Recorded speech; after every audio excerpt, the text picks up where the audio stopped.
is not mincing any words about the shooting that happened there on last week. He says the U.S. faces a grave threat from within. Lieutenant Colonel Allen West is live with us from Davie, Florida, and gone into the political and civilian world. Colonel West, always good to see you. First off, as this happens, we know your heart, your prayers. You know the faces, you know the people, you know the history there.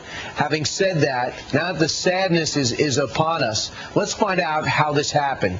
How are we setting ourselves up to be victims like this, especially at Fort Hood?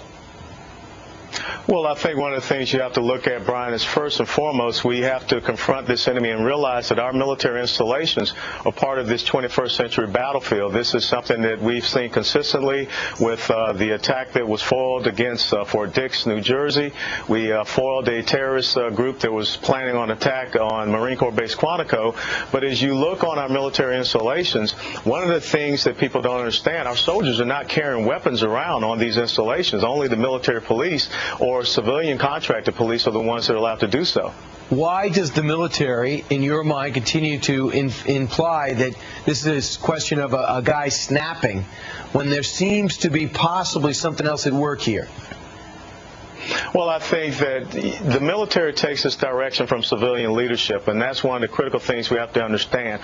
And as I looked at the news reports last week, the fact that a lot of people were trying to create Major Hassan as a victim, creating this new condition called virtual vicarious PTSD and things of that nature, I think that there is some kind of recalcitrance and political correctness to confront this issue as it is, and as we're starting to find out right now, and as the civilian leadership and the military takes that tone, as we saw with the Department of Homeland Security Secretary Janet Napolitano in Abu Dhabi just recently talked about her biggest concern is about anti-Muslim backlash.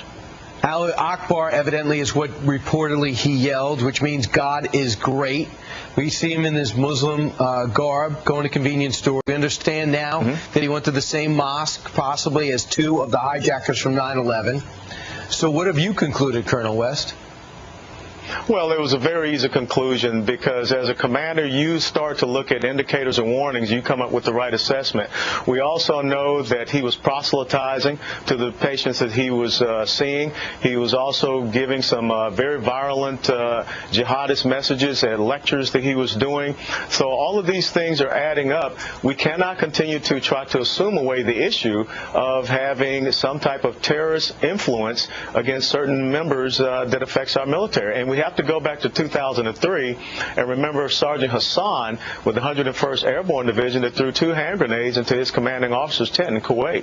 Yeah, it doesn't mean all Muslims in the military are anti-American, but it doesn't mean that those two individuals aren't.